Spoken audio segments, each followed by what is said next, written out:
So you've recently discovered the Enneagram, or maybe you've been into the Enneagram for a while, but you're having a crisis and wondering, oh my god, did I test wrong? Am I not this Enneagram type? Watch this video where I'm going to cover some of the most common Enneagram mistypes and what you might be instead.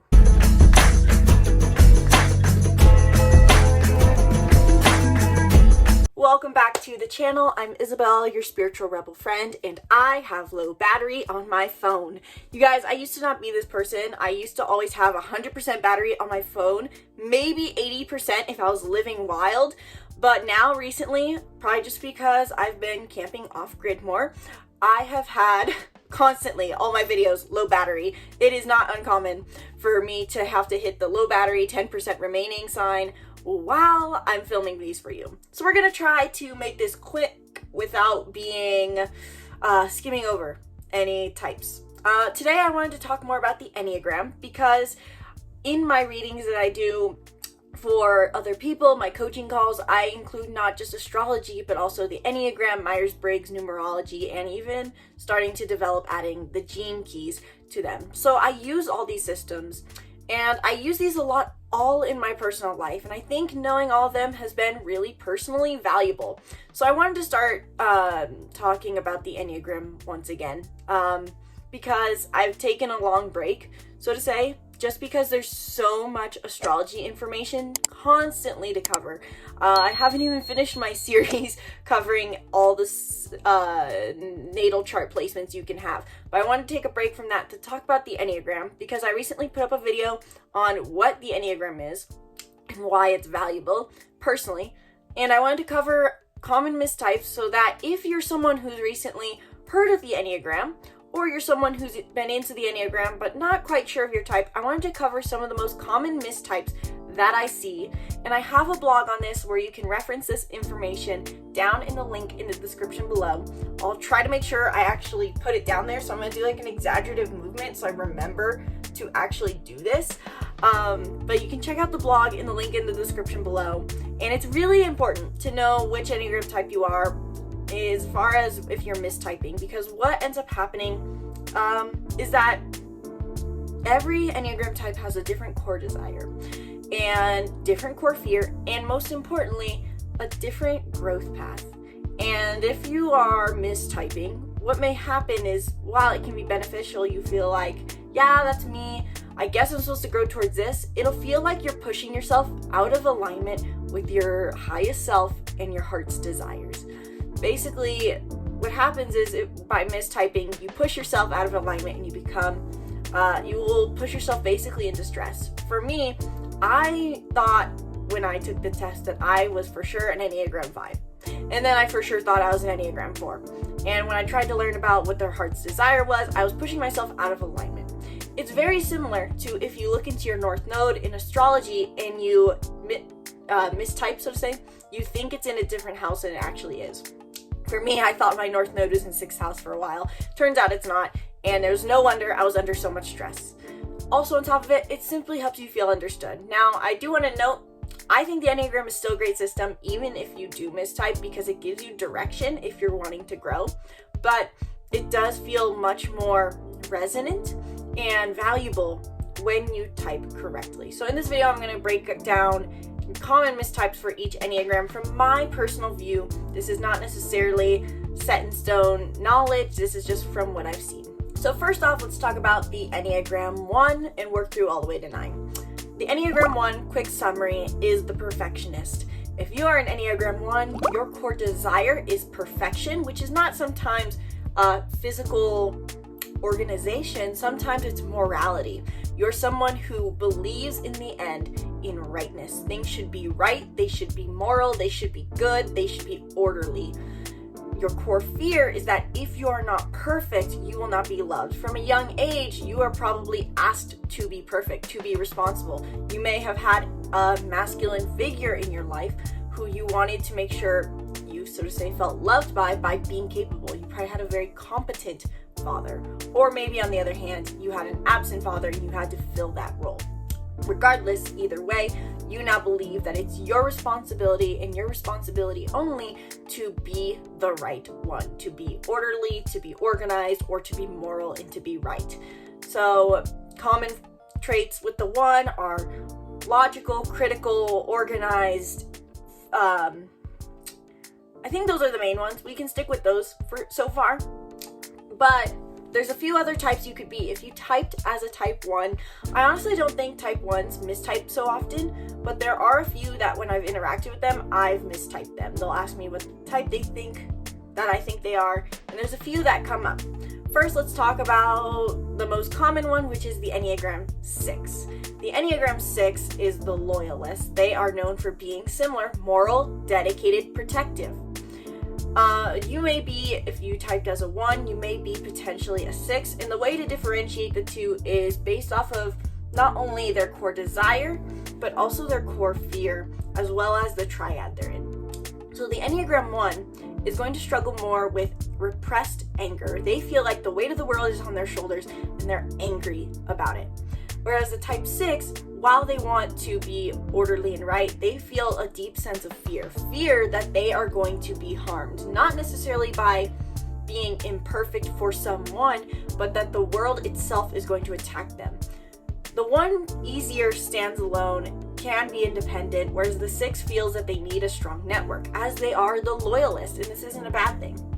But it can oftentimes be a mistype that people who are truly 1s are 6s and 6s are 1s, because they both have an orderly nature. The difference is 1s tend to be more critical, whereas 6s tend to be more opinionated. So 1s may feel like this is the right way that we should be running this system, and I'm going to actually do something about it, whereas the 6 will think it's wrong, but in the end might be a little more lenient, I believe is the word.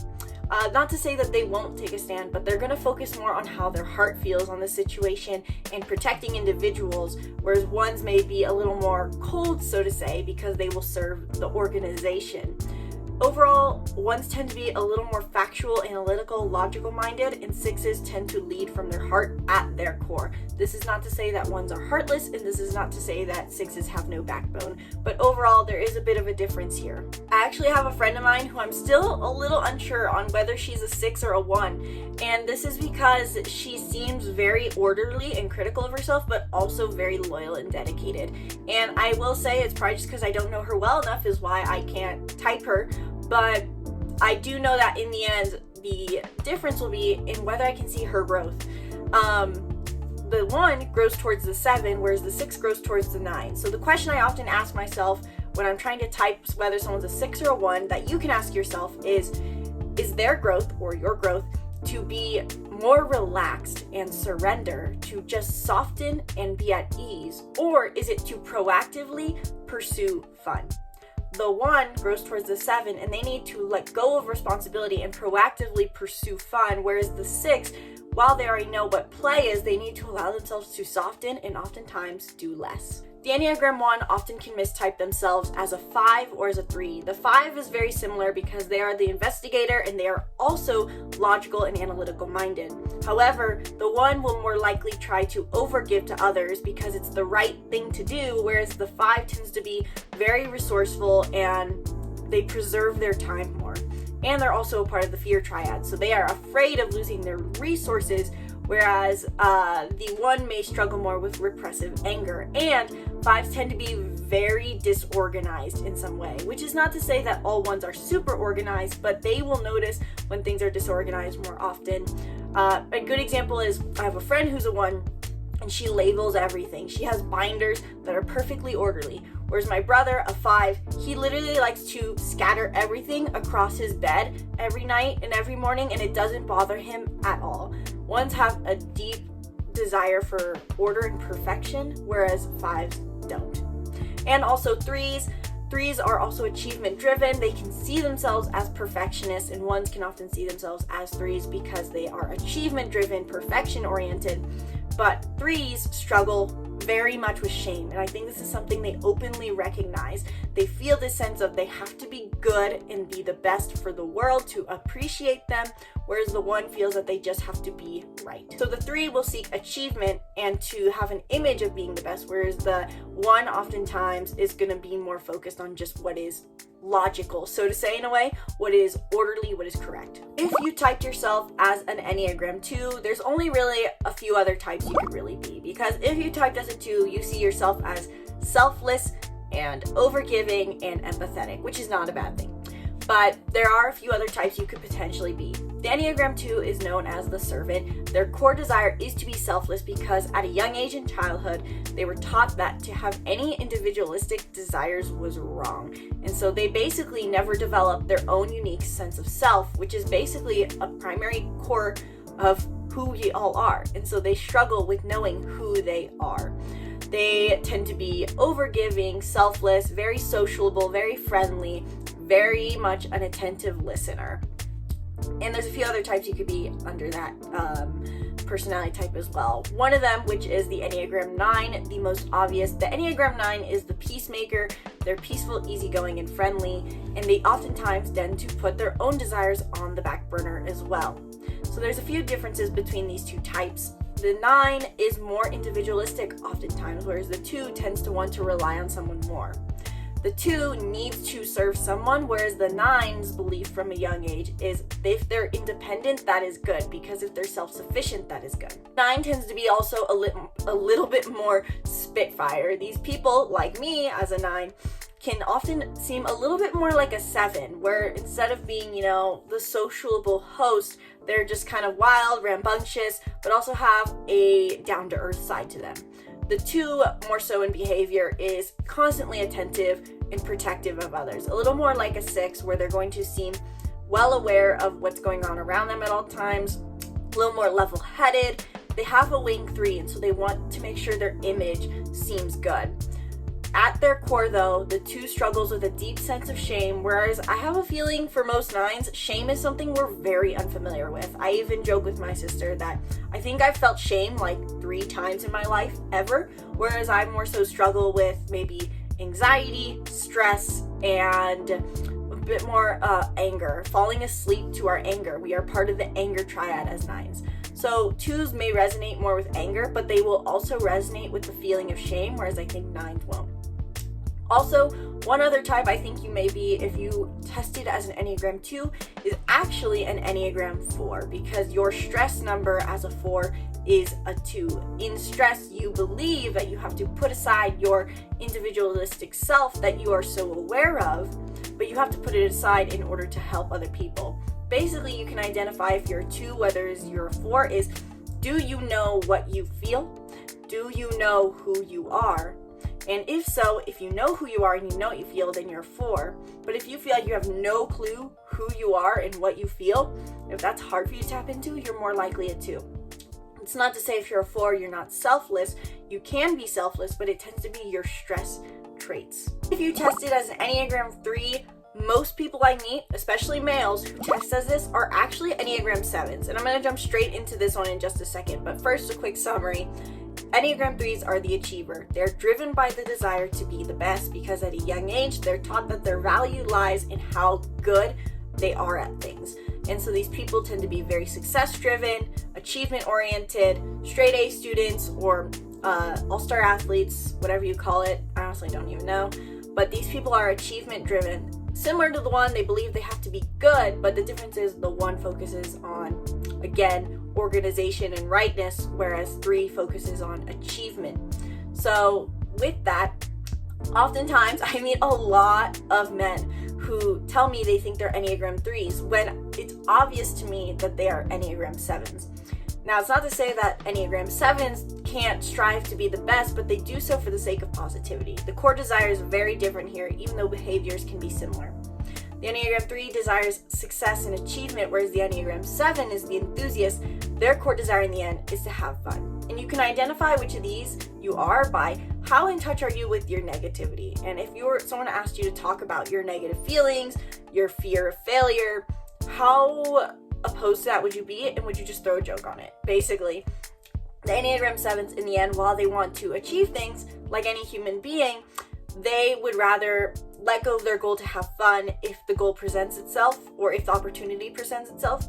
Whereas oftentimes the 3 will forego fun to pursue their achievements. They're harder on themselves for having fun, and they would much more prefer to pursue goals because the guilt they feel and the shame they feel for not achieving is too strong. Again, 7s can feel the same, but in the end, the 7 with the desire of having fun will easier throw out the window the desire to achieve if the idea of fun presents itself. If you also tested as an Enneagram 3, I do think it's possible for you to still be a 1. Like I mentioned earlier, you can go back to that section if you want to learn more about the difference between the 1 and the 3, but simply put, you may be a 1 if you tested as a 3. The difference is to ask yourself, do you feel shame or do you feel repressive anger? Are you angry that no one helps you and that you have to uphold rightness and be the adult? Or are you feeling shame that you feel like you're never enough no matter how much you achieve? If you feel the anger, you're a 1. If you feel the shame, you are a 3. The 3 in overall desires achievement and achieving goals, whereas the 1 wants rightness and morality and uphold perfection in their reality. If you tested as an Enneagram 4, I wouldn't be surprised if you are an Enneagram 9, because oftentimes us 9s type as 4s, which is actually surprising considering the fact that 9s, they struggle more with a sense of self. They kind of, in the end, know who they are, but they don't know exactly how to identify what they want, and yet we see ourselves as the individualist. The Enneagram 4 is the individualist. These people want to be important. They oftentimes tend to be unique. They cultivate quirky sense of self. They heavily struggle with shame because they were taught in childhood that if they are not different, no one will like them. And so they feel this desire to walk to the beat of their own drum and just own their authentic selves in the most quirky way possible, because if people aren't going to accept them for who they are, they need to just see it up front and decide that for themselves.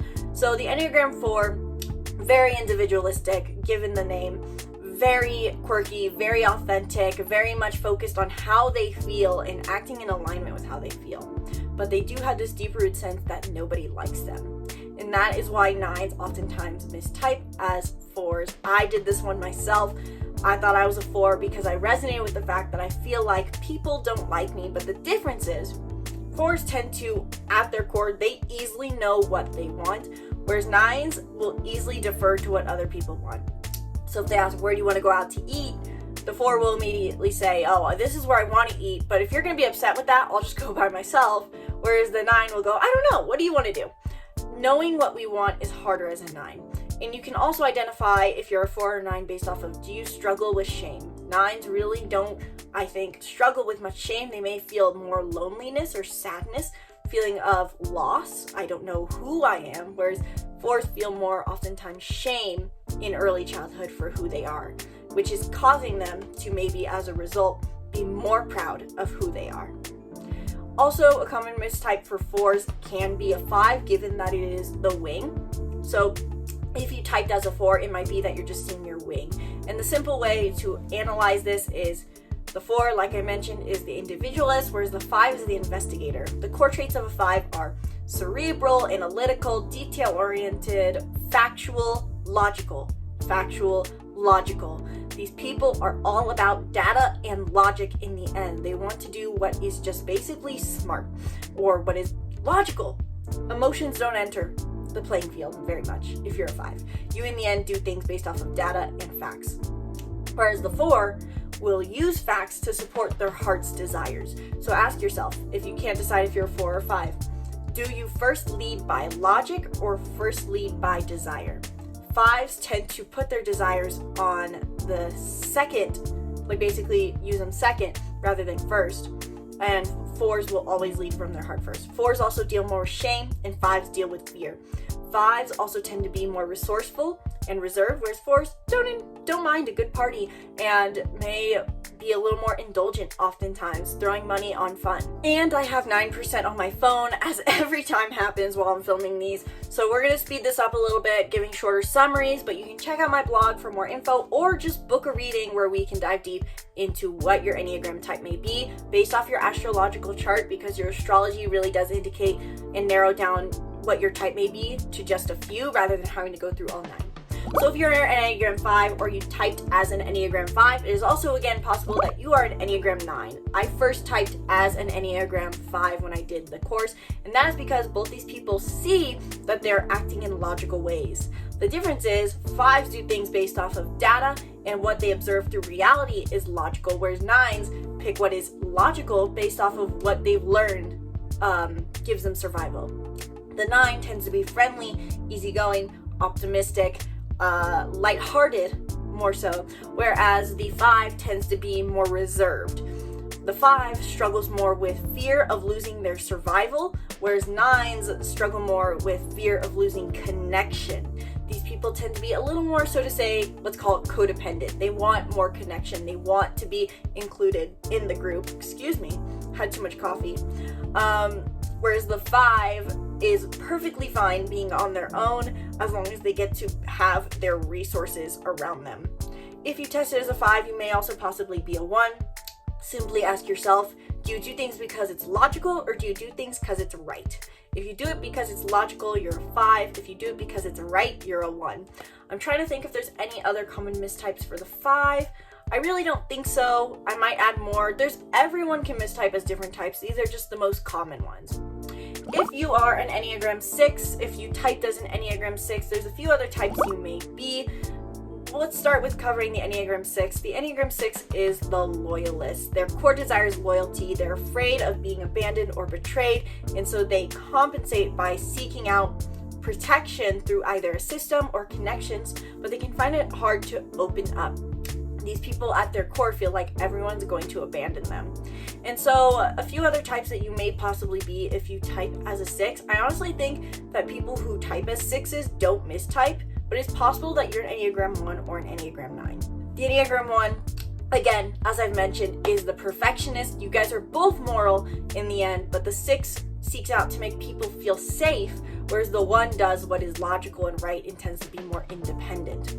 If you are a 9 potentially, your stress number is a 6, and so in your stress you can be anxious and worried, but your core desire in the end is harmony and peace, which means that you can be more independent and in the end focus on yourself when you're at a healthy state. Whereas the 6, when they're healthy, they want to open their heart and spend time with friends.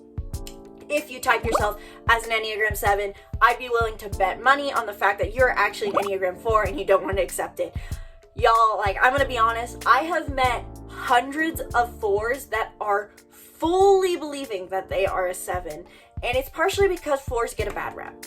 4s are the individualists. They're known for being in an extreme, quirky, individualistic, and a bit flamboyant, but in the end, they are people who are just going to stay true to themselves. They know who they are on a deep level, and they're not willing to sacrifice that for any form of acceptance, even though deep down, the 4 wants to feel important to the group for who they are.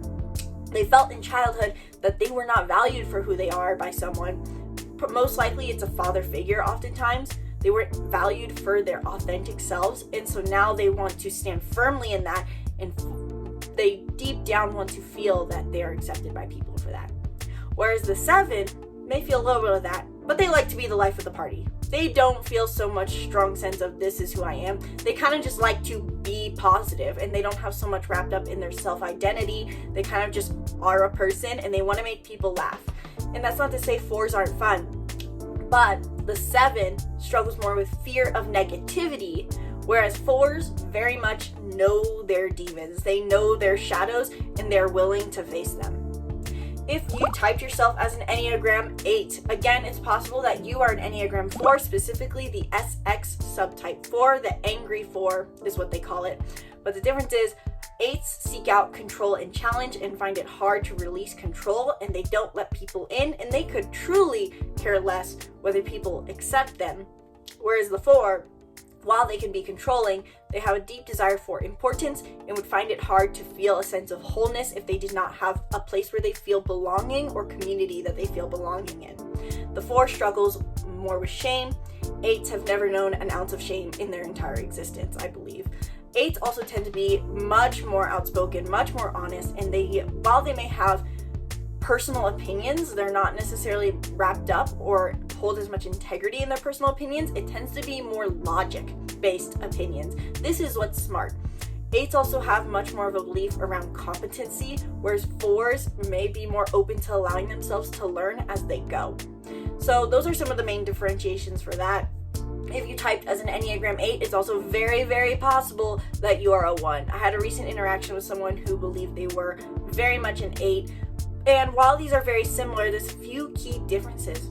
Ones tend to be very orderly in how they move about the world, whereas 8s tend to just be commanders. They point the fingers and tell people, this is what you should do, and if you're not going to do it, well, I'll do it, but overall, I'm not going to control it. I'm just going to tell people what they should do and walk my own path and be independent. Whereas the ones find it harder to release the control on, this is what's right. You're stirring that wrong. You didn't clean that right. There also tends to be, I think, from ones, way more of an organizational tendency, a nitpickiness, so to say. The stereotypical, you loaded the dishwasher wrong. Whereas the 8s will be like, well, you loaded that wrong, I'm noticing, but I'm not going to care because you can learn from your own mistakes, and I just know I would do it better.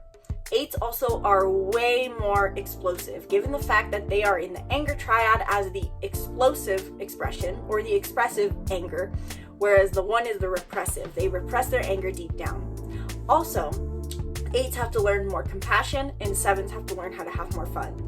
8s are able to tap into their 7 wing and just say, you know what, let's kick back, relax, and have a good debate, whereas the 1s, they find it harder to allow themselves to be rambunctious. And finally, if you're an Enneagram 9, you may, or if you typed as an Enneagram 9, you may possibly be an Enneagram 2. The question to ask yourself is, do you feel like you need to be selfless, or do you feel like you need to just be non-needy?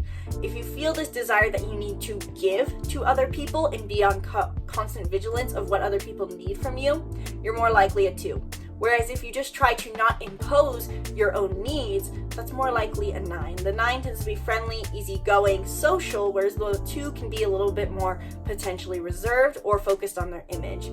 If you feel like you can fit into any bubble just easily and just kind of stay under the radar, you're probably more of a 9. And if you feel like you need to be a servant in any group that you insert yourself in and maintain the same image, then you're more likely a 2.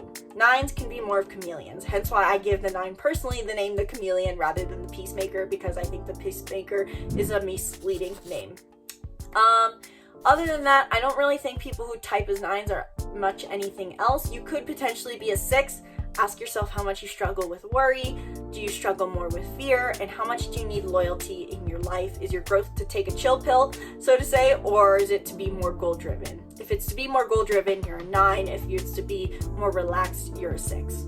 So that's a summary of all the common mistypes. I know I sped that up. I literally have 3% on my phone as I'm filming this. Sorry, not sorry. Living off grid and not having electricity all the time means that that's just part of life. But let me know in the comments below, what do you think your Enneagram type is? Why do you think you're that Enneagram type? And was this video insightful? Did it help you? Did it help you uncover a mistype you may possibly have? And if you want to learn more about each Enneagram type, I have my playlist on each Enneagram. I'll put one of them at least up here for you guys to check out. I think a lot of people who subscribe to my YouTube channel tend to be 9s and 4s. If you're a female following my channel, I'm willing to bet that 9 times out of 10, you're either a 6 or a 9. Or if you're a man following my channel, you are probably 100% a 4. Every single person I have worked with who personally is a male, who I've done readings with, has been a 4. It's kind of weird, but let me know in the comments below, what do you think your Enneagram is? Check out my playlist. Did this video help you? Let me know your thoughts in the comments below, and let me know what you want to hear next about the Enneagram. Trying to build out my Enneagram videos more and incorporate them more with astrology. There's a lot to cover, but let me know what questions you have about the Enneagram, and I'll be sure to film a video on it soon. Thank you guys so much for watching this video. I sincerely hope you enjoyed. Again, subscribe to the YouTube channel and stay tuned for more videos. Once again, my name's Isabelle, and from my heart to yours, namaste.